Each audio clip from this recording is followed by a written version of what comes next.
Lucía apenas podía seguir el ritmo de su marido, avanzando con dificultad tras sus pasos. Marcos la sujetaba firmemente de la mano, tirando de ella con tanta fuerza que parecía que llegaban terriblemente tarde a algún compromiso. Marcos, por favor, baja el ritmo. Deja que recupere el aliento, pidió Lucía, respirando con esfuerzo. Casi una hora antes, habían aparcado el coche al borde de un frondoso bosque gallego, punto de partida de lo que debía ser una romántica caminata en pareja. Aguanta solo un poco más. Ya casi estamos, respondió Marcos, volviéndose rápidamente hacia ella. No podemos parar ahora. Tenemos que llegar antes de que anochezca. ¿Y cómo vamos a volver a casa en la oscuridad? Lucía levantó la cabeza, intentando observar el paisaje a su alrededor, pero el ritmo acelerado de la caminata no le permitía prestar atención a los detalles. Por todos lados, una muralla densa, de altos castaños y robles, los cercaba. Poco después, se dio cuenta de que el bosque parecía oscurecerse rápidamente. El pinar absorbía la luz, y pronto Lucía tuvo la sensación de que una niebla grisácea y opaca comenzaba a envolverlos. Marcos, lo llamó, vacilante. ¿Estás seguro de que vamos en la dirección correcta? Parece que nos hemos adentrado demasiado en el bosque. Marcos se detuvo abruptamente, se giró y le pasó un brazo por los hombros. Claro, mi tontita, dijo él sonriendo. Ya había metido las coordenadas en el GPS del móvil. El claro está a 200 metros de aquí. Encontré este lugar la semana pasada, cuando volvía de un viaje de trabajo. Solo que desde el punto donde estaba se podía llegar a pie, explicó Marcos. Por aquí es más fácil, Lucía. Esforzándose por ver en la penumbra, miraba fijamente el rostro de su marido, oía su voz tranquilizadora e intentaba creer que realmente quería salvar su matrimonio. Claro, el método elegido por Marcos para intentar una reconciliación era bastante original. Un picnic en pleno bosque, en un claro aislado y florido. Quizás era exactamente así como Marcos quería demostrar la fuerza de sus sentimientos. Lucía quería creerlo. Al fin y al cabo, habían vivido juntos durante casi 7 años. Si unas semanas atrás alguien le hubiera dicho que aceptaría aplazar el divorcio, Lucía simplemente se habría reído. La situación entre ellos era pésima. Hasta hacía poco, Lucía se preparaba para afrontar una de las fases más difíciles de su vida. Marcos insistía en el reparto de bienes y la humillaba, insinuando que saldría del juzgado prácticamente sin nada. Sin embargo, unos días atrás, todo cambió drásticamente. De repente Marcos empezó a pedirle perdón, diciendo que había cometido muchos errores y que había reconsiderado su postura respecto a la familia. «Dame una última oportunidad, te lo ruego», le dijo arrodillado ante ella. «Voy a demostrarte que lo que siento es verdadero». Fue entonces cuando Marcos propuso aquel paseo romántico por la naturaleza. «Considéralo si quieres como nuestra última noche juntos», murmuró él, bajando la mirada. «Pero si después de esto decides cancelar el divorcio y me das la oportunidad de arreglarlo todo, te juro que seré el hombre más feliz del mundo». Para Lucía, aquel comportamiento fue como mínimo inesperado, pero por muy dolida que estuviera, decidió darle a su marido una última oportunidad. Lo pensó un momento y acabó aceptando, pidiendo solo que el picnic se aplazara al fin de semana. Lucía trabajaba como profesora de plástica en un colegio de primaria y no quería faltar al trabajo a mitad de semana. «Lo que tú quieras, mi amor», dijo Marcos, besándole las manos. «Créeme, este día lo cambiará todo entre nosotros. Te lo juro». Cuando Lucía aceptó intentar empezar de nuevo, sintió que su corazón se estremecía. En los días previos al picnic, parecía vivir en un estado de inquietud constante. Marcos, por su parte, se comportó de manera casi ejemplar. No llegaba tarde del trabajo, ni provocaba pequeñas discusiones, algo que últimamente ocurría con frecuencia. Como gerente de una gran empresa comercial, Marcos se veía a menudo obligado a quedarse en la oficina después de su horario. Los informes y la revisión de documentos formaban parte de su rutina. Llevaban años así, y Lucía siempre había sido muy comprensiva con ello, hasta el momento en que la situación empezó a perjudicar gravemente su matrimonio. Más tarde, pensaría muchas veces que la falta de tiempo dedicado a la familia fue, al fin y al cabo, el factor fatal que año tras año comenzó a destruir su relación. Con el tiempo, la brecha entre ellos no hizo más que aumentar. Al principio eran solo pequeños desacuerdos y malentendidos, que pronto evolucionaron hacia acusaciones mutuas. Luego, a largos periodos de conflicto, días en los que apenas se hablaban, hasta que, finalmente, se convirtieron en enemigos declarados. La situación llegó a tal punto que Marcos pasó a culparla de absolutamente todo, desde contratos perdidos, supuestamente por culpa de sus inoportunas llamadas, hasta de asfixiarlo con quejas constantes sobre la falta de dinero.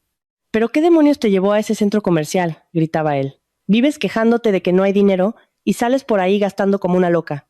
Necesitaba comprarle un abrigo a Leo, se justificaba Lucía. Está creciendo rápido. El antiguo ya no le sirve. Marcos solo levantó las manos, irritado. ¿Y qué tengo que ver yo con eso? La idea de adoptar a ese crío fue tuya. Claro, tener un hijo de verdad no era tu destino, ¿verdad? Y ahora soy yo el que tiene que mantener a un hijo que ni siquiera es mío. Lucía apenas podía contener las lágrimas al oír aquellas palabras. De hecho, llevaba mucho tiempo intentando quedarse embarazada. Habían pasado casi 3 años en intentos frustrados por encontrar un tratamiento eficaz para su problema. Hasta que un día, al leer una pequeña noticia en internet, encontró una historia que lo cambió todo. Un grave accidente con 3 coches implicados había ocurrido en la autopista y la mayoría de las víctimas murieron en el acto. Entre ellas estaban los padres de un niño que milagrosamente sobrevivió al accidente sin heridas graves. El reportaje informaba de que Leo, así se llamaba el niño de 7 años, había sido trasladado a un orfanato local. Lucía sintió que aquella historia necesitaba un final feliz para el niño. Decidió entonces adoptarlo. Marcos, aunque no demostró entusiasmo, accedió, permitiendo que Lucía registrara al niño únicamente a su nombre. Sin embargo, con el paso del tiempo, el pequeño Leo empezó a irritar cada vez más a su marido. Marcos no aceptaba compartir la atención de su esposa con el hijo adoptivo. Lo que más le molestaba era la idea de tener que mantener a aquel niño hasta la mayoría de edad. Marcos, Leo es nuestro hijo, intentaba explicar Lucía. Es normal que los padres compren ropa y juguetes a sus hijos. No entiendo por qué reaccionas de esa manera. Marcos le lanzó una mirada irritada y levantó el dedo índice. Siempre lo mismo contigo, dijo en tono de reproche. Si no fuera por esa idea estúpida tuya de la adopción, podría haber dedicado más tiempo a mi nuevo proyecto. ¿Sabías que el director quería ofrecerme la jefatura de toda la red regional? Pero eso exigiría viajes constantes, nuevas oportunidades. ¿Y sabes lo que me dijo? Marcos la fulminó con una mirada acusadora. No voy a sobrecargar tu pequeño y limitado cerebro. Continuó con sarcasmo.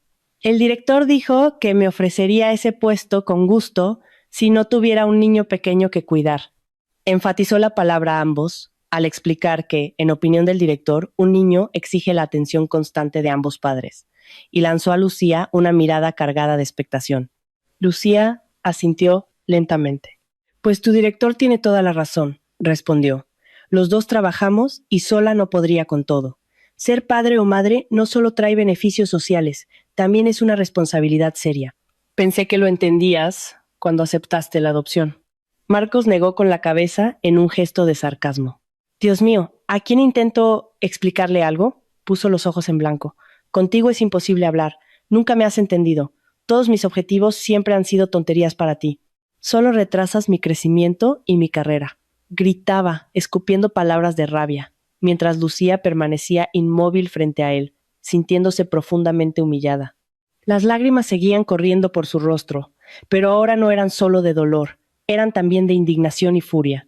Si para ti es tan insoportable estar con nosotros, entonces vete. Nadie te está reteniendo, gritó ella, sin poder contenerse. ¿Qué? Ironizó Marcos, entrecerrando los ojos como una serpiente.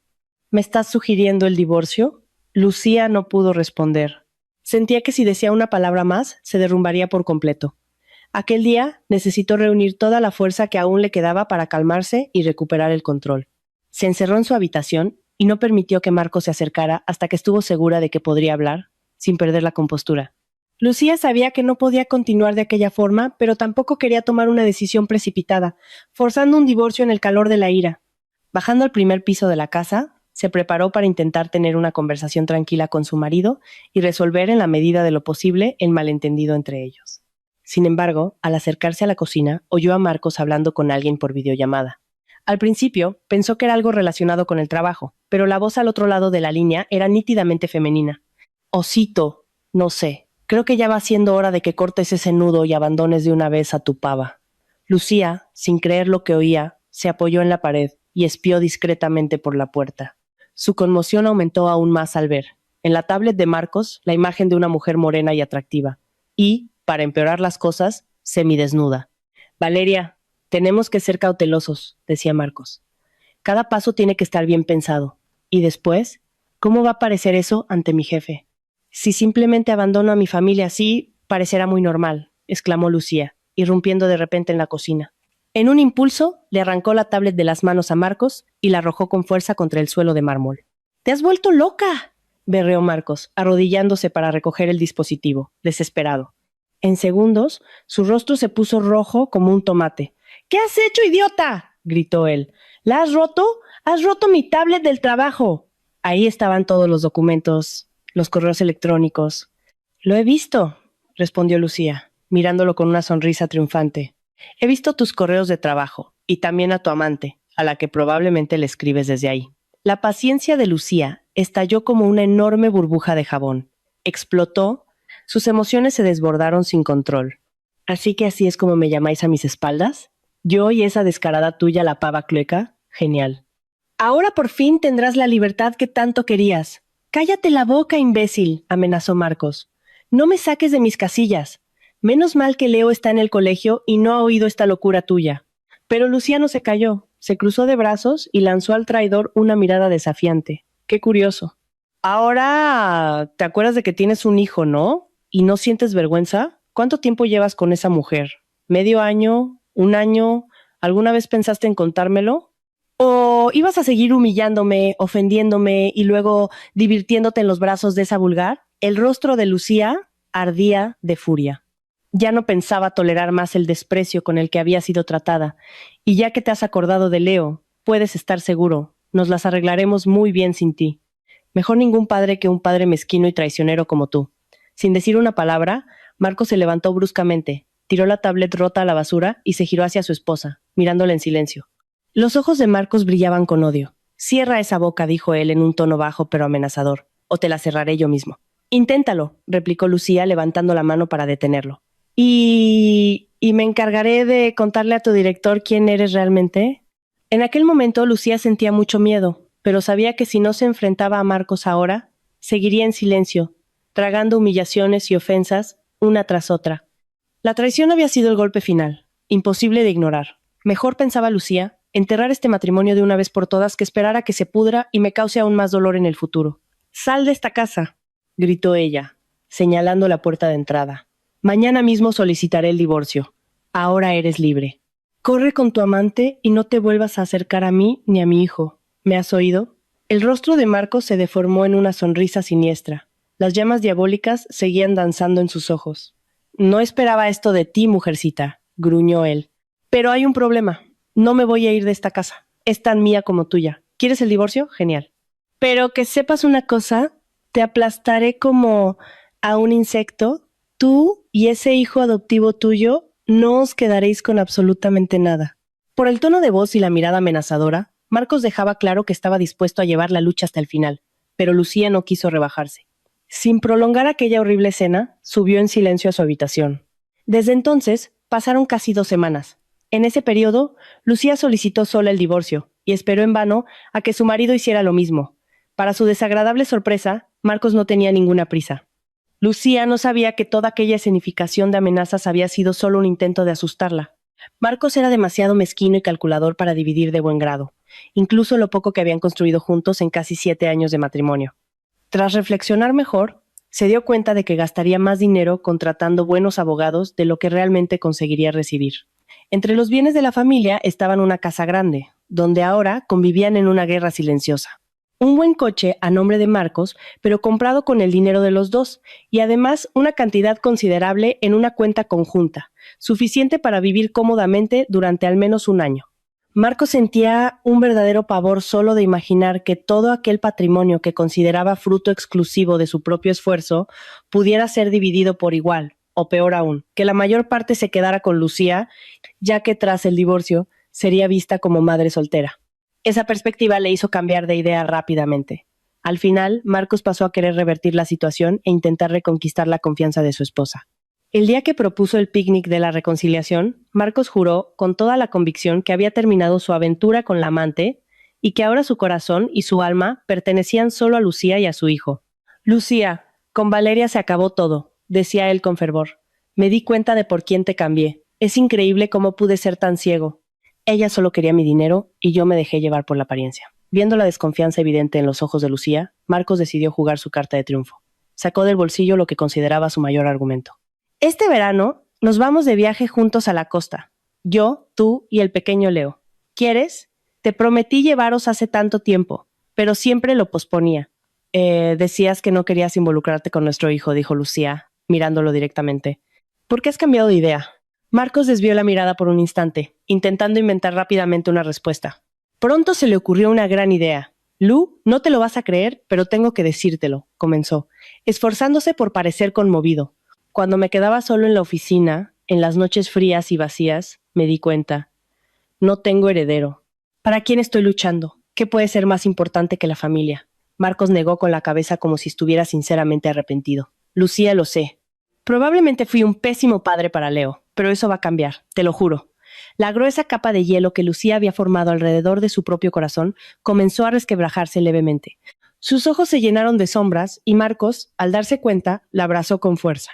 Lo vamos a arreglar todo, mi amor. Vamos a arreglarlo todo. Al instante siguiente, sintió el cuerpo de Lucía estremecerse silenciosamente, invadido por lágrimas contenidas. Hundiendo el rostro en el suave cabello de su esposa, Marcos sonrió victorioso. Había caído de lleno en la trampa. «Listo, ya casi estamos», dijo él, conduciendo a Lucía hasta un claro medio vacío, cubierto de vegetación alta y densa. «¿Ya hemos llegado?», preguntó Lucía, entrecerrando los ojos para intentar ver mejor en la penumbra. «Mira allí», respondió Marcos, dejándola pasar delante y empujándola levemente por la espalda. Lucía soltó un gemido al darse cuenta de que de repente sus pies estaban completamente empapados. «¿Qué es esto, Marcos? ¿Qué está pasando?», se giró asustada hacia su marido. Él, en respuesta, retrocedió unos pasos, alejándose visiblemente del punto donde ella se encontraba. Marcos, Lucía lo miró, sin entender, intentó dar un paso atrás, pero sus piernas ya estaban hundidas en una masa verdosa y pegajosa. Fue solo entonces cuando percibió el olor insoportable de agua estancada. «Dios mío, esto es una ciénaga. Me has traído a una ciénaga», gritó aterrorizada. A cada segundo se hundía más en aquella agua helada. Pronto, el lodo cubría sus tobillos. Al instante siguiente, ya alcanzaba sus muslos. «¡Ayúdame!», extendió los brazos hacia su marido. «Por favor, no me dejes aquí». Marcos, mirando a su esposa que se hundía, solo sonrió con crueldad. «Te prometí que este día sería inolvidable», dijo él. «Vamos a resolver todos nuestros problemas de una vez», continuó en tono lento. «Sin juez, sin divorcio, sin reparto de bienes». Lucía miraba al marido que se burlaba de ella con los ojos desorbitados de puro horror. Ni en la peor de sus pesadillas podría haber imaginado que Marcos fuera capaz de intentar deshacerse de ella. Y de forma tan cruel. Estaba claro, no habría ninguna audiencia. Simplemente se hundiría, se pudriría en aquella ciénaga infernal y desaparecería sin dejar rastro. «Marcos, te lo ruego.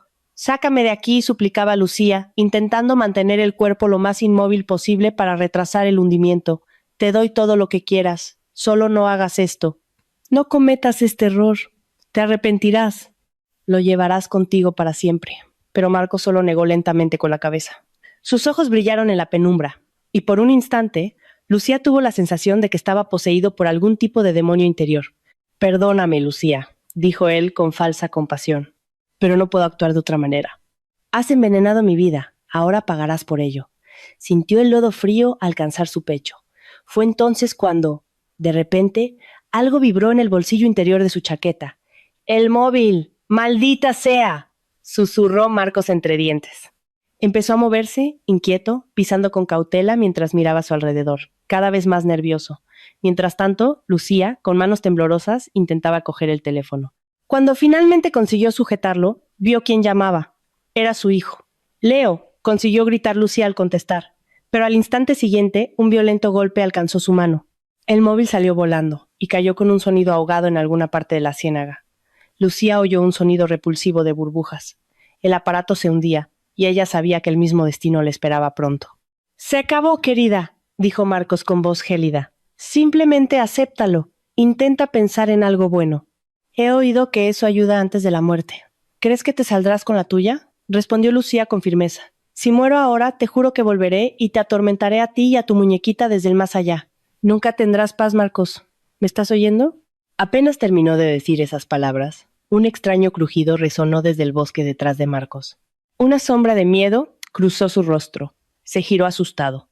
Durante unos segundos Marcos intentó ver algo en la oscuridad, pero cuando el ruido de una rama seca se repitió, lanzó una última mirada a Lucía y salió corriendo en dirección a la carretera. «Lucía», En shock por todo lo que estaba sucediendo, hizo un último intento. Gritó con toda la fuerza que aún le quedaba. ¡Socorro! ¡Que alguien me ayude, por favor! ¡Socorro! Su voz se fue volviendo cada vez más ronca. El agua ya le llegaba casi hasta la barbilla. Desesperada, Lucía mantenía los brazos en alto todo lo que podía, luchando por su propia vida. Fue entonces cuando volvió a oír el sonido de una rama partiéndose. El sonido se intensificó y, para la inmensa sorpresa de Lucía, lo siguiente que vio fue un simpático hocico canino acercándose rápidamente. De en medio del bosque surgió una hermosa perra de pelaje marrón, una mezcla de collie y mestizo. La perra corrió hacia Lucía, ladró fuerte y empezó a correr alrededor de la ciénaga, tirando de las mangas de la chaqueta de la mujer con los dientes, intentando desesperadamente devolverla a la superficie. ¡Kira! ¡Kira! ¿A dónde vas? ¿Qué has encontrado ahí? Se oyó una voz infantil llamando a la perra. Poco después apareció una niña. Lucía calculó que debía de tener unos 8 o 9 años. La niña llevaba una pequeña cesta en las manos y una mochila con tirantes finos a la espalda. «Señora, ¿qué está haciendo ahí?», preguntó asustada al ver a Lucía en ese estado. «Por favor, ayúdame», pidió Lucía con la voz ronca de tanto gritar. «Me he perdido». Mintió para no asustar a la niña. «¿Tienes teléfono? ¿Puedes llamar a los bomberos?». La niña negó con la cabeza. «No tengo teléfono. En casa solo hay uno y lo tiene mi padre, pero te voy a ayudar». Sin perder tiempo, la niña empezó a juntar todas las ramas que encontraba a su alrededor. La perra seguía tirando de la ropa de Lucía, impidiendo que se hundiera por completo. En el instante en que la situación se volvía crítica, la niña, con un fuerte grito, exclamó: «¡Coge!». La niña lanzó a la ciénaga un haz de ramas cortas pero firmes. Lucía apoyó las manos en la improvisada balsa y comenzó a colocar rápidamente las ramas, intentando crear una base sobre la que pudiera apoyarse y sacar al menos parte del cuerpo del agua. En cuanto consiguió levantarse un poco, la niña corrió hacia ella y empezó a tirar con todas sus fuerzas. La perra también ayudaba activamente. Después de unos minutos que parecieron una eternidad, Lucía ya estaba tumbada a unos metros del maldito lodo, sin poder creer que todavía estuviera viva. A su lado, la perra peluda giraba alegremente, demostrando su carácter bondadoso y compañero. Mientras tanto, la dueña del animal examinaba con ojo crítico el contenido de la pequeña cesta. Lucía miró al cielo y vio las primeras estrellas surgiendo en la inmensidad lila oscura del atardecer. «Gracias», le dijo sinceramente a la niña. «Si no fuera por ti y tu amiga, habría muerto». La niña la observó atentamente con sus hermosos ojos y luego esbozó una sonrisa amable. «De nada», respondió agitando la mano. «Kira y yo pasamos por aquí casi todos los días. Recogemos hierbas y frutos del bosque».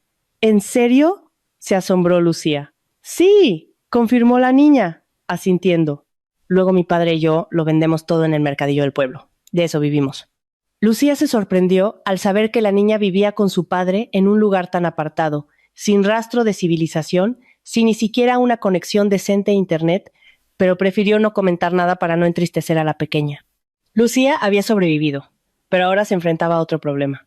Durante el tiempo que pasó hundida en el lodo de la ciénaga, su ropa quedó completamente empapada. Temblaba de frío y sentía un calor febril, comenzando a extenderse por su cuerpo. «Vamos a mi casa», propuso la niña, que como Lucía pronto descubrió, se llamaba Carla. «¿Y tu padre? ¿No se enfadará?», preguntó Lucía por precaución. Sabía muy bien que en su estado no conseguiría llegar ni siquiera a la carretera. Si intentaba cruzar el bosque de noche, moriría congelada bajo algún árbol o sucumbiría a una fiebre provocada por el lodo. «No te preocupes», dijo Carla, negando con la cabeza y sonriendo de nuevo. «Mi padre solo parece serio. En realidad, es muy bueno». «Vamos a casa», llamó la niña, silbando a la perra. Guiadas por Carla, se dirigieron hacia su casa.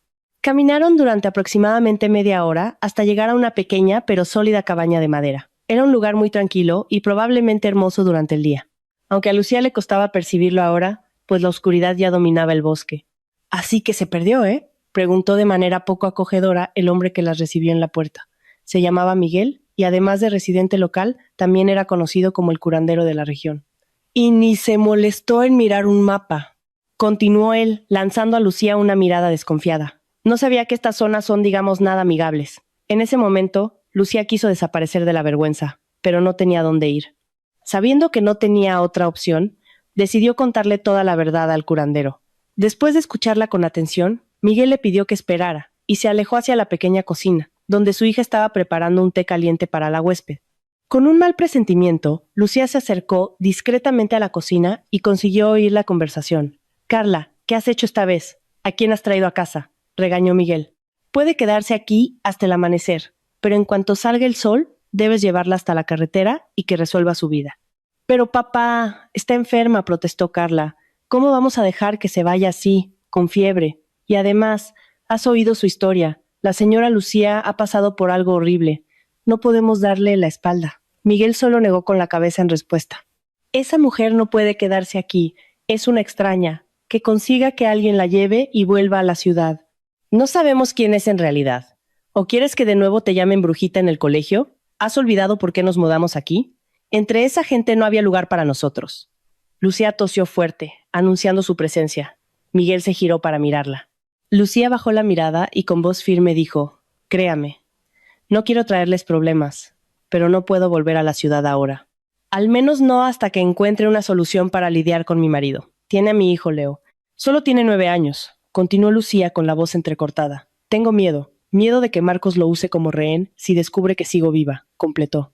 Al hablar de su hijo, vio un brillo de compasión surgir en los ojos de Miguel, aunque él intentara mantener una expresión de indiferencia, como si los problemas de aquella mujer de la ciudad no le conmovieran. Con mucho esfuerzo, Carla consiguió convencer a su padre para que permitiera que Lucía se quedara allí unos días. A cambio, Lucía prometió que no sería una carga para ellos, que ayudaría en lo que fuera posible. Carla le ofreció una infusión caliente de hierbas, preparada para estabilizar la fiebre y expulsar la enfermedad de su cuerpo. Para su sorpresa, poco después, Miguel volvió a la sala, trayendo un pequeño fardo de ropa de mujer en las manos. «Esto era de mi esposa», dijo él con voz neutra, entregándole las prendas. «¿Necesitas cambiarte cuanto antes de que la enfermedad se agrave?» «Muchas gracias», agradeció Lucía, cogiendo la ropa. Unos pantalones anchos de algodón, una camiseta y una cálida camisa de franela. Sintió que su rostro se sonrojaba al oír de quién había sido aquella ropa. Al percibir su incomodidad, Miguel añadió, como si adivinara sus pensamientos: «Tranquila, Isabel falleció hace tiempo». «¿Fue poco después de que naciera Carla?» Su corazón simplemente se paró. Los médicos dijeron que fue el esfuerzo del parto. No resistió. Lucía no supo qué decir. Se quedó en silencio. Sintió una compasión sincera por Miguel y el hombre pareció, poco a poco, abrirse un poco más. Más tarde, cuando la huésped ya se había cambiado y llevaba ropa seca, Miguel la llamó para tomar otro té en la cocina. Sentándose a su lado, Miguel habló en voz baja y tranquila, comenzando a contar su difícil historia. «Debes pensar que soy un bicho raro, un salvaje», dijo él, «pero hay un motivo para que actúe así. Mucha gente de mi pasado me ha demostrado que hacer el bien puede ser muy perjudicial para la salud». Miguel contó que muchos años antes trabajaba como médico, especialista en diagnósticos en una clínica privada. Era muy talentoso y gracias a sus diagnósticos precisos, muchos pacientes recibieron el tratamiento correcto a tiempo. Fue más o menos en esa época cuando conoció a su futura esposa. «Acabábamos de casarnos, éramos tan jóvenes», recordó él. Isabel trabajaba como ilustradora en una editorial infantil. A los niños les encantaba, sobre todo los dibujos que hacía de pececitos, animalitos. Una sombra triste cruzó el rostro del hombre. «Un día vino a mi consulta el nuevo jefe de Isabel», contó él, un tipo joven, muy engreído, que acababa de asumir la dirección de su departamento en la editorial. Tenía problemas serios en el hígado, pero creía que era solo cansancio y exceso de tabaco. Lo derivé al especialista adecuado y cuando llegaron los resultados, Miguel suspiró. Casi empecé a fumar yo también de lo nervioso que estaba. Resumiendo, necesitaba una cirugía urgente y cada día era crucial. Al principio no se lo creyó mucho, pero al final aceptó ingresar en el hospital. «¿Y qué pasó?», preguntó Lucía con cuidado. «¿No sobrevivió? Todo lo contrario. Sobrevivió, sí», respondió Miguel con una sonrisa amarga. «Solo que, para mi mala suerte, vio a Isabel en el pasillo de la clínica. Antes de eso, ni se conocían. En cuanto el desgraciado se recuperó, empezó a acosar a mi mujer, haciendo de todo para llamar su atención. Le mandaba flores, le daba entradas para el teatro. Lucía seguía en silencio, esperando que continuara. Naturalmente mi esposa me lo contó todo. Entre nosotros nunca hubo secretos. Así que fui a ver a ese sujeto y le expliqué muy claramente que si se acercaba a mi mujer otra vez, tendría nuevos problemas de salud. Pero él... Miguel hizo una pausa amarga. En lugar de retroceder, decidió vengarse. Presentó una denuncia falsa, diciendo que yo atendía a pacientes bajo los efectos de sustancias. Claro que no era verdad. pero colocó un paquetito con polvo en mi consulta y la policía ni se molestó en investigar a fondo. Miguel contó que aunque sus análisis de sangre no mostraron la presencia de sustancias prohibidas, el tribunal aún así lo condenó, acusándolo de posesión de drogas. La clínica, donde trabajaba inmediatamente, se desvinculó de él, revocando su licencia de médico. Si no fuera por Isabel, continuó Miguel con tristeza, ella vendió casi todo lo que teníamos para pagar un buen abogado. Si no fuera por ella, nunca habría salido de la cárcel. Me pusieron en libertad condicional después de 3 años, concluyó Miguel, terminando su relato.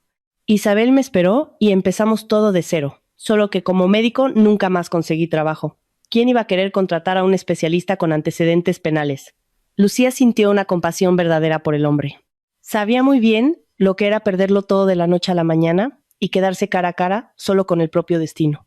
Entonces, ¿fue por eso que viniste aquí? ¿Te convertiste en un ermitaño?, dedujo ella. Miguel asintió. Empecé a interesarme por la homeopatía, por el uso de hierbas medicinales. Pensé, ya que no podía trabajar más con remedios químicos, ¿por qué no intentar usar los regalos de la propia naturaleza? A ella también le gustó la idea, añadió. En aquella época, ya había dejado la editorial. Trabajaba como dependienta en una tienda cualquiera. Nunca superó el hecho de que en su profesión existieran personas tan ruines. Se quedaron en silencio por un momento. Entonces Miguel continuó con un tono más suave, como si estuviera abriendo su corazón. Después de la muerte de mi esposa, me quedé solo con Carla. Fue muy difícil. Quizás me he vuelto un poco salvaje en este tiempo, pero espero que me entiendas, continuó Miguel. Es difícil confiar en la gente después de que te arrastren por el fango y te impidan ejercer la profesión que amabas. Lucía solo sonrió y dijo que no le guardaba ningún rencor. En ese instante, Carla entró corriendo en la cocina. «Papá, ¿ya le ha contado a la señora lo genial que es esto?», preguntó animada, mirando a Lucía mientras abrazaba a su padre, que estaba sentado a su lado. «Yo también quiero ser médica cuando sea mayor, como papá», dijo Carla, entusiasmada. «Solo que todavía no sé si quiero cuidar de personas o de animales». Los tres rieron juntos y Lucía casi pudo sentir en la piel cómo aquella risa rompió toda la tensión que había en el ambiente. Le contó a la niña que trabajaba como profesora de plástica en un colegio y hasta se ofreció a darle algunas clases para que la pequeña pudiera aprender a dibujar a sus animales preferidos en papel. «¡Wow! Sería increíble», exclamó Carla, entusiasmada. Lucía prometió que podrían empezar al día siguiente. Después sugirió a Miguel que acostara a su hija. Tras dudar un poco, él accedió. «Solo léele un poquito antes de dormir», pidió él.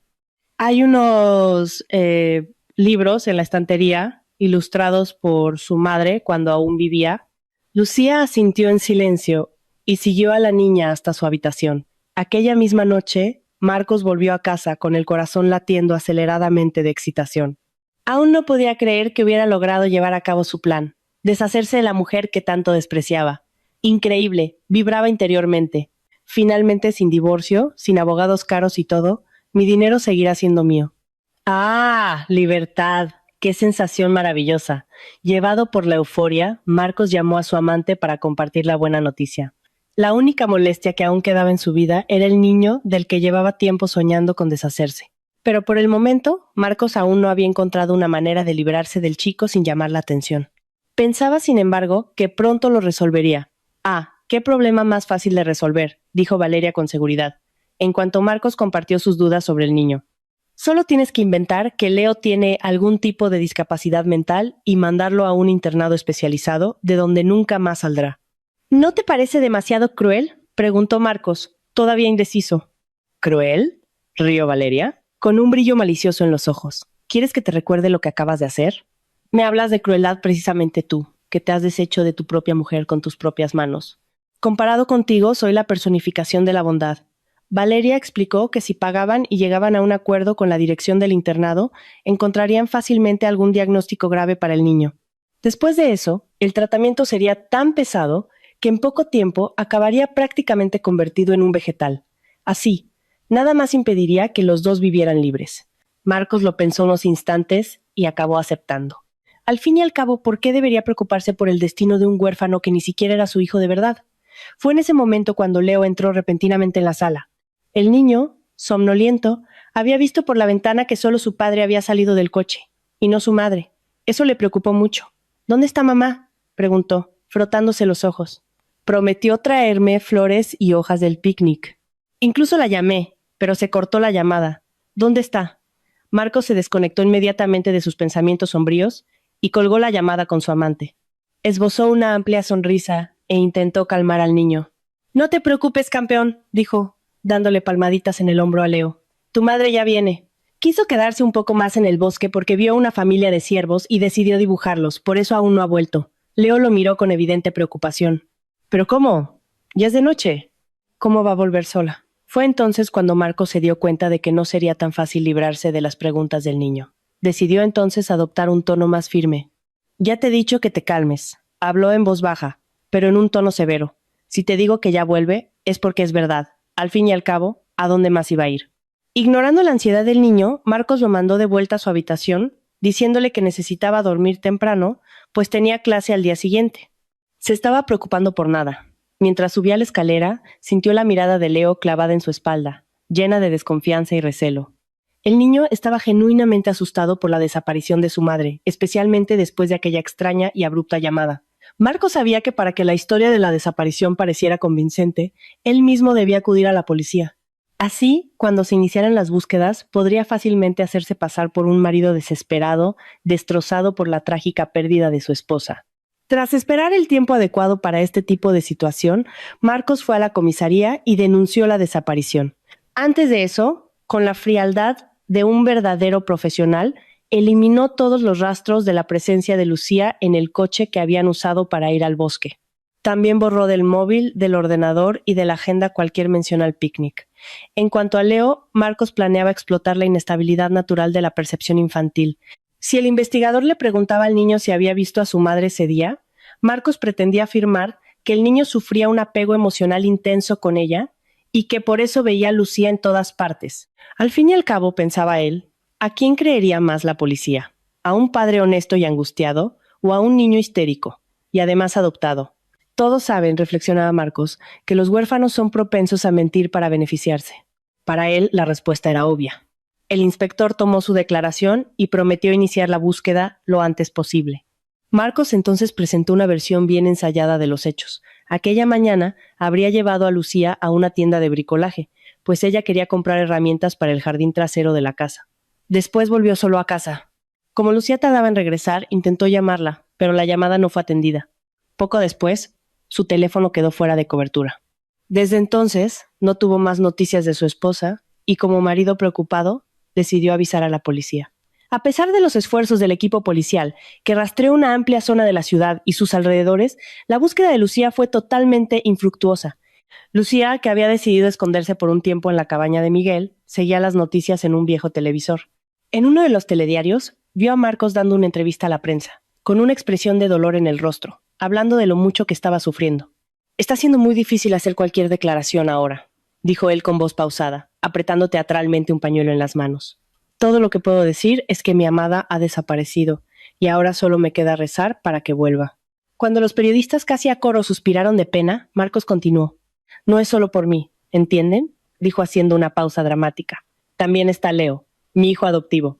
Echa mucho de menos a su madre. No sé si el niño soportará esta pérdida. Claro que estoy intentando darle seguridad, la esperanza de que su madre volverá.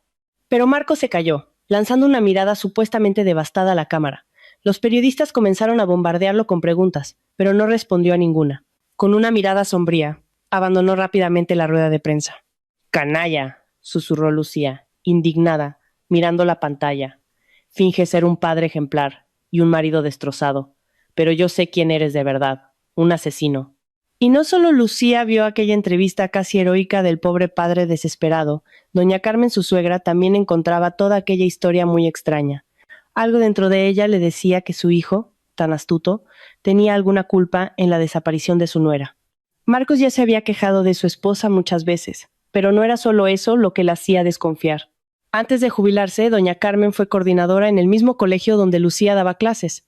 Conocía bien a su nuera del ambiente profesional y estaba segura de que personas tan responsables y correctas como Lucía no desaparecían sin dejar rastro.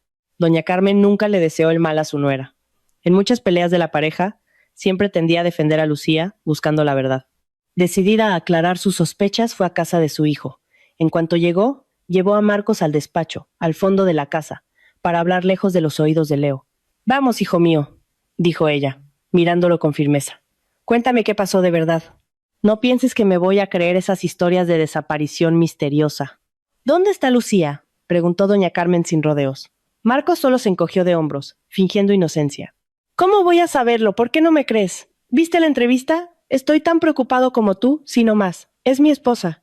Doña Carmen negó con la cabeza firmemente. Deja de fingir. Te conozco muy bien, Marcos, y precisamente por eso lo sé. Si las cosas fueran como dices, estarías en casa todo el tiempo, cuidando de Leo. No estarías por ahí, paseando del brazo de esa tal Valeria, frecuentando bares y fiestas. Marcos la miró, sin saber qué responder. Ante el silencio de su hijo, doña Carmen fue directa. ¿Qué pasa? ¿Creías que no sabía lo de tu amante? Aún conoces muy poco a tu madre. Además, os vi a los dos ayer en el centro comercial. No parecías en absoluto un viudo destrozado. El rostro de Marcos se puso rojo de inmediato. Sin poder mantener la máscara de marido ejemplar, estalló irritado. ¿Así que ahora me estás espiando? Pues que lo sepas. Estoy con Valeria. Y era de esperar. Nos queremos. En cuanto a Lucía, no sé dónde está. Y para ser sincero, poco me importa. A lo mejor está por ahí, tomando el sol con su amante. ¿Has pensado en eso, mamá? Doña Carmen lo miraba horrorizada. Fue en ese momento cuando, por primera vez en su vida, sintió vergüenza del hombre que había criado, un verdadero monstruo. Sin fuerzas para continuar aquella conversación, se despidió y se fue, profundamente afectada. Esa misma noche, decidió actuar. Contactó por las redes sociales con algunos de sus antiguos alumnos, ahora adultos, que trabajaban como detectives privados, y concertó una cita para la mañana siguiente.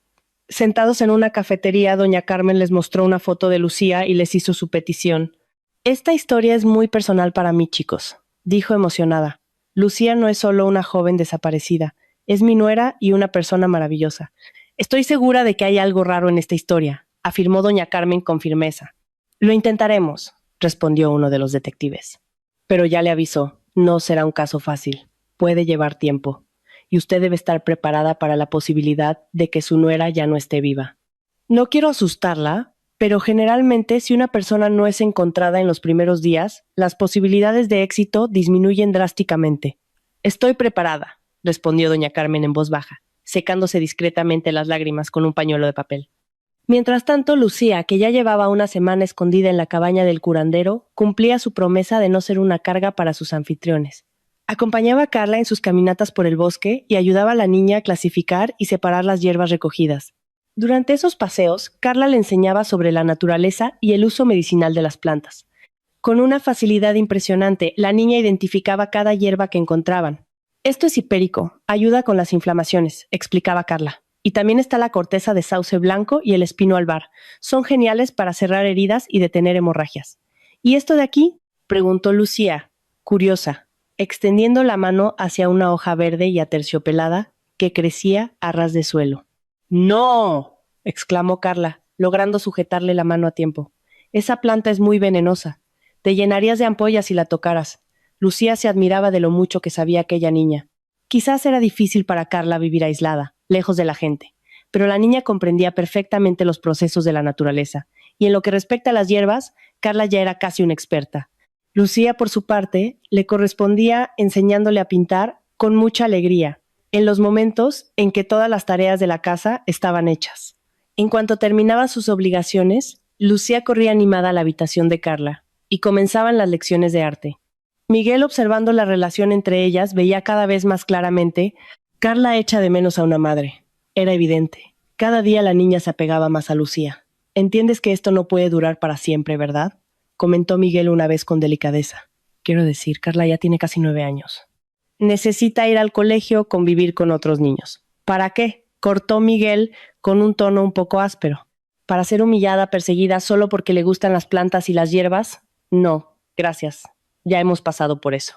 Lucía se sintió incómoda, pensando que quizás se había entrometido demasiado en los asuntos de aquella familia. Pero al mismo tiempo algo dentro de ella le decía que necesitaba tocar ese tema, de madre a padre. ¿Cuándo vas a volver a la ciudad?, se atrevió a preguntar. Pronto, respondió Lucía. Solo necesito un poco más de tiempo. Necesito pensar en cómo desenmascarar a mi marido. No puedo simplemente aparecer allí de repente. Las preguntas serían muchas. ¿Dónde he estado? ¿Con quién he estado? Y tampoco quiero involucraros en esto. Os estoy muy agradecida a ti y a Carla por todo. Miguel asintió comprensivo y luego se disculpó. Pienso volver a matricular a Carla en el colegio, prometió él, pero no ahora. Deja que se quede un poco más aquí, libre, sintiendo la naturaleza hasta la punta de los dedos, dijo Miguel. Estoy seguro de que eso le será útil en el futuro. Lucía prefirió no discutir. Para ella, bastaba saber que las intenciones de Miguel eran sinceras y sensatas. Mientras tanto, al otro lado de la ciudad, en un viejo tramo de carretera que llevaba al aeropuerto, Marcos ponía en práctica una etapa más de su plan para alejar cualquier sospecha de sí mismo. Había comprado, a través de intermediarios, un coche viejo. Dentro del vehículo colocó algunas pertenencias de Lucía. Luego vertió gasolina por todo el coche y le prendió fuego. En cuestión de segundos, las llamas subieron alto, consumiendo el automóvil hasta que no quedó más que un trozo de hierro retorcido y carbonizado. Marcos había elegido aquel tramo de la carretera precisamente porque estaba mal vigilado. No había cámaras de seguridad allí. Sabía que necesitaba un lugar donde nadie pudiera verlo. Unos días después, el coche quemado fue encontrado. Cuando el inspector le presentó a Marcos las pertenencias chamuscadas de su esposa, él escenificó un sufrimiento devastador. Se aseguró de parecer lo más destrozado posible. «No puedo creer que hayan encontrado esto», dijo con voz arrastrada, como si cada palabra le costara un enorme esfuerzo. «Parece que Lucía realmente quería dejarme», continuó Marcos, con una expresión de tristeza forzada. «Siempre fue un poco inestable emocionalmente. Una vez incluso llegó a amenazarme, diciendo que cogería a nuestro hijo y desaparecería a un lugar donde nunca más los encontraría». Marcos soltó un sollozo fuerte y forzado que hizo que los investigadores intercambiaran miradas discretas. «¿Confirma usted que estas pertenencias son de su esposa?», preguntó de nuevo uno de los policías. «¿Y en su opinión, habría algún motivo específico para que ella quisiera huir?». Marcos asintió cautelosamente, confirmando que los objetos pertenecían a Lucía. En cuanto al motivo de la desaparición, sugirió, de forma vacilante, que quizás había un amante involucrado, alguien que él desconocía. «Quizás se fue tras ese hombre y algo salió mal en la carretera», dijo. Al fin y al cabo, el coche era viejo. No es de extrañar que se incendiara tan rápido. A pesar de las dudas, los investigadores acabaron aceptando esta versión de los hechos. Consideraron que la hipótesis tenía sentido. Como resultado, Lucía fue oficialmente declarada muerta. Según la investigación, habría muerto en un accidente seguido de incendio. El caso fue cerrado. Marcos, internamente, celebraba en silencio. Ahora, finalmente, podría vivir libremente junto a Valeria, sin tener que preocuparse por nada y conservando todo su patrimonio. Valeria, por cierto, se encargó de ayudar a Marcos a organizar un funeral improvisado. Como no había cuerpo real, decidieron llenar el ataúd con un peso simbólico solo para realizar la ceremonia de despedida. Al funeral asistieron solo algunos amigos cercanos de Lucía, además de Marcos y la propia Valeria. Doña Carmen, al enterarse del desenlace de la investigación, rechazó terminantemente la invitación a la ceremonia. Tenía la plena convicción de que todo aquello era una farsa orquestada por su hijo, y creía firmemente que Lucía todavía estaba viva. En cuanto a Leo, en cuanto Marcos anunció la muerte de su madre, el niño sufrió una violenta crisis de histeria. Simplemente se negaba a creer en la muerte de Lucía, y pasó a culpar a su padrastro de la tragedia. «Fue culpa tuya, perdiste a mamá. ¿Dónde estás, mamá?». Valeria, que no se separaba de Marcos ni un instante, le hizo una señal discreta. Marcos entendió de inmediato, y sin dudarlo llamó a los enfermeros del internado especial. «El niño está teniendo un brote», dijo fríamente, entregando una cantidad de dinero a los sanitarios. «Por favor, cuiden bien de mi niño. Está sufriendo mucho».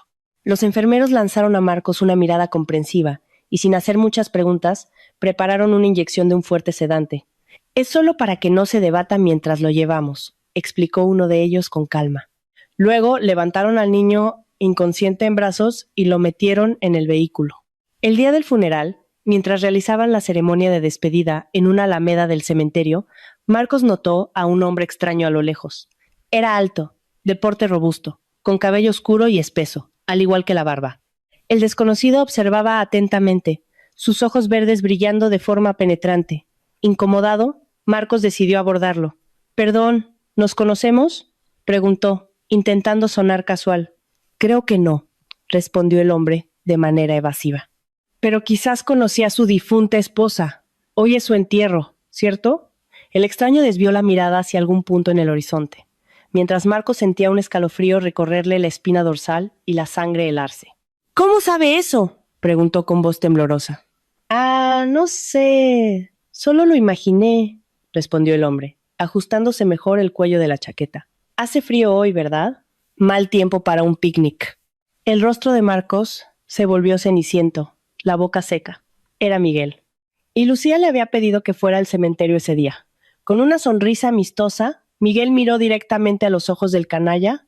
Todavía está húmedo, dijo. No puedo imaginar cómo se puede enterrar a alguien en la tierra fría así. Es incluso peor que quedarse atrapado en una ciénaga, lleno de humedad, frío y mosquitos. Marcos tragó saliva, con un nudo apretándole la garganta. No creía lo que oía, pero estaba claro. Aquel hombre lo sabía todo. Peor aún, parecía haber sido testigo del intento de asesinato. ¿Dónde había fallado Marcos? ¿Sería que el crujido que oyó en el bosque era en realidad el sonido de los pasos de aquel hombre? El pánico se apoderó de él. Desesperado, intentó sobornar a Miguel, ofreciéndole una gran suma de dinero para comprar su silencio. Pero en respuesta recibió solo una sonrisa, esta vez de puro desprecio. ¿Crees que todo en este mundo se puede comprar con dinero? ¿No es así?, dijo Miguel, mirándolo fríamente. Entonces, mirando a Marcos directamente a los ojos, añadió en tono tranquilo y firme: Alguien te prometió que tendrías una vida divertida después de la muerte de tu esposa. ¿Recuerdas? ¿Qué quieres de mí?, gritó Marcos, incapaz de contener el terror que lo dominaba. No es lo que yo quiero, respondió Miguel con serenidad. Tú sabes muy bien quién quiere. Ella quiere justicia. Los nervios de Marcos cedieron. Soltó un grito corto e instintivamente retrocedió, tropezando en dirección a su coche. En cuanto vio a Miguel desaparecer entre los árboles, corrió hacia el vehículo, ignorando a Valeria, y arrancó en silencio, decidido a seguirlo. Marcos quería asegurarse de que aquel sujeto no era solo algún loco de la región. Para su sorpresa, el hombre de la chaqueta rodeó el cementerio y se adentró en el bosque. Marcos, cauteloso, salió del coche y comenzó a seguirlo a una distancia segura. Miguel hacía como si no notara la persecución, pero en realidad sabía muy bien que Marcos estaba detrás de él. Finalmente llegaron a un punto escondido en medio del bosque. Fue entonces cuando Marcos oyó un fuerte grito detrás de él, y ya era demasiado tarde. Miguel había preparado discretamente una trampa. Marcos cayó directamente en el centro de una ciénaga. Su cuerpo, poco a poco, comenzaba a hundirse en el lodo frío y fétido. ¡Socorro!, gritaba Marcos, aterrorizado. No quiero morir, no estoy preparado. Con una sonrisa irónica, Miguel se acercó tranquilamente al borde de la ciénaga, sacó del bolsillo una pequeña cámara de video y apuntó al hombre que se hundía. ¿Y bien, Marcos? ¿Te gusta? Nada mejor para relajarse después de un día difícil, ¿verdad? Dándose cuenta de que había sido engañado y estaba acorralado, Marcos estalló en maldiciones y gritos de odio, insultando tanto a Miguel como a Lucía. «Puedes salir vivo de aquí», dijo Miguel fríamente. «Si me lo cuentas todo ahora. Estoy grabando». «¿Contar qué?», respondió Marcos, intentando hacerse el inocente. «Vamos, Marcos, no te hagas el tonto», dijo Miguel, negando con la cabeza. «Tu tiempo se acaba. Cuenta ya cómo planeaste matar a tu esposa, cómo la dejaste para que muriera sola en la ciénaga, en aquel bosque oscuro». «Vamos, vamos». Marcos quería desesperadamente sobrevivir, por lo que acabó confesándolo todo, casi sin resistencia. En cuanto terminó su confesión, el sonido distante de una sirena de policía resonó por el bosque. «Mira, parece que han venido a buscarte», dijo Miguel, satisfecho, apagando la cámara. A pesar de las ganas de dejarlo hundirse, Miguel era un hombre de palabra. A regañadientes le tendió la mano, ayudó a Marcos a salir del lodo y sin dudarlo le torció los brazos a la espalda, entregándolo personalmente a los policías que ya los esperaban al borde del bosque. Marcos fue detenido. Mientras tanto, Lucía finalmente pudo resucitar. Revalidó sus documentos y retomó su vida, incluido su trabajo como profesora en el colegio. Doña Carmen se alegró especialmente al verla. En cuanto su nuera apareció viva y sana en su puerta, la mujer corrió a abrazarla y cubrirla de besos, como si fuera su propia hija. «Sabía que estabas viva, Lucía», lloraba doña Carmen. Mis chicos, mis exalumnos, ahora detectives, decían lo mismo. Registraron toda la ciudad y no encontraron ningún rastro tuyo. Y si no lo encontraron, es porque estabas viva. Lucía, emocionada, agradeció a su suegra sus palabras y le prometió que siempre sería bienvenida en su casa. «Ah, no lo sabes», exclamó doña Carmen, recordando algo. «Ese desgraciado de Marcos internó a tu hijo en un hospital especial, un internado para niños con problemas de desarrollo». Lucía casi se desmaya del shock. «¿Puedes darme la dirección?», pidió con voz temblorosa. Recibiendo el precioso trozo de papel, Lucía decidió que antes de cualquier otra cosa, necesitaba volver a casa y pensar con calma. Lucía no podía aceptar tamaña monstruosidad. Una cosa era intentar matarla, pero involucrar a un niño inocente era algo absolutamente imperdonable. Mientras elaboraba un plan para rescatar a Leo del internado, Valeria, por su parte, se movía para intentar apoderarse de todo lo que aún quedaba de Marcos. A pesar de que su amante estaba preso, Valeria quería adueñarse del nuevo negocio que Marcos había montado poco antes de ser capturado. Él había invertido todos sus activos en ese emprendimiento, planeando convertir a Valeria en su socio oficial, pero fue detenido antes de formalizar nada. Ahora Valeria estaba decidida a quedarse con todo lo que pudiera, pero encontró un obstáculo inesperado. Doña Carmen, la antigua coordinadora, no soportaba a Valeria y dejó bien claro que el negocio de Marcos debía quedar para la familia y no para esa muñeca pintada de salón, como la llamó. Durante una reunión en la nueva oficina de Marcos, doña Carmen se enfrentó a Valeria abiertamente y, para dejar claro su desprecio, le arrojó una taza de café en el regazo. Eso ya lo veremos, siseó Valeria como una serpiente. Al instante siguiente, doña Carmen sintió que el suelo desaparecía bajo sus pies. Apenas había dado unos sorbos de aquel maldito café cuando comenzó a sentir un fuerte mareo. Fue hospitalizada de urgencia, víctima de un grave infarto. Por poco no perdió la vida. Cuando Lucía la visitó en el hospital, doña Carmen no dudó en compartir sus sospechas. Creía que Valeria podría haber puesto algo en su café. Comprendiendo que Valeria era mucho más peligrosa de lo que parecía, Lucía decidió que no podía correr más riesgos. Ya había sufrido demasiadas pérdidas, no soportaría enfrentarse a otra tragedia. En cuanto se finalizó el divorcio con Marcos, Lucía resolvió entregar voluntariamente la empresa a Valeria. La amante quedó radiante. «Es tan agradable tratar con gente inteligente», gruñó Valeria mientras firmaba el contrato de donación. «Ahora la empresa es mía. Buena suerte para ti». Pero a Lucía no le daba la menor pena renunciar a aquel negocio. Aún tenía su casa y su trabajo en el colegio. Lucía no necesitaba nada más. Su único objetivo ahora era rescatar a Leo del internado, pero al llegar allí encontró resistencia. Su hijo presenta un cuadro de psicosis. «No podemos darle el alta», informó el médico responsable. Lucía sabía que aquello era mentira. Entendió de inmediato que Marcos había pagado para mantener al niño encerrado en aquel lugar terrible. Le prometió a Leo que haría todo lo posible por sacarlo de allí y comenzó a reunir los documentos necesarios para iniciar un proceso formal. Poco después, Lucía decidió presentar a su hijo a la hija del curandero. Llevó a Carla a visitar el internado y la niña se sorprendió mucho al saber que Leo tendría que vivir allí por tiempo indefinido. Mientras Lucía resolvía asuntos con la dirección de la institución, los niños pasaron un tiempo jugando juntos. A la hora de la despedida, Carla le entregó a Leo una pequeña nota secreta. Le sugirió que escapara por la ventana durante la noche. «Te esperaré justo debajo de la ventana», decía la nota, «y te llevaré a un lugar seguro». Leo, que no quería permanecer ni un día más en aquel internado, siguió el plan al pie de la letra. Él y Carla se escondieron en el bosque y luego fueron a casa de Miguel. Al principio, el curandero se preocupó mucho al ver que su hija había traído a un niño desconocido a casa, pero al saber que se trataba del hijo de Lucía, acogió a Leo, lo alimentó e hizo todo lo posible para que se sintiera seguro. Desafortunadamente, Miguel había olvidado anotar el nuevo número de teléfono de Lucía, y por eso no pudo avisarla de inmediato. Mientras tanto, Lucía, al descubrir que su hijo había huido del internado, entró en pánico. No tenía idea de dónde podría estar el niño y tampoco apareció en casa. Al día siguiente, fue llamada a declarar en la comisaría. Los investigadores sospechaban que ella misma había secuestrado a su hijo. «Por favor, no es nada de eso», explicó Lucía, intentando defenderse. En realidad, Leo nunca debería haber sido internado en ese lugar. Todo esto fue una trampa de mi exmarido. A continuación, Lucía relató toda su versión de los hechos. La policía, interesada en la historia contada por Lucía, prometió investigar el internado. Unos días después, Miguel finalmente consiguió localizar a Lucía en su pueblo y le contó a la madre afligida que Leo estaba a salvo en su casa.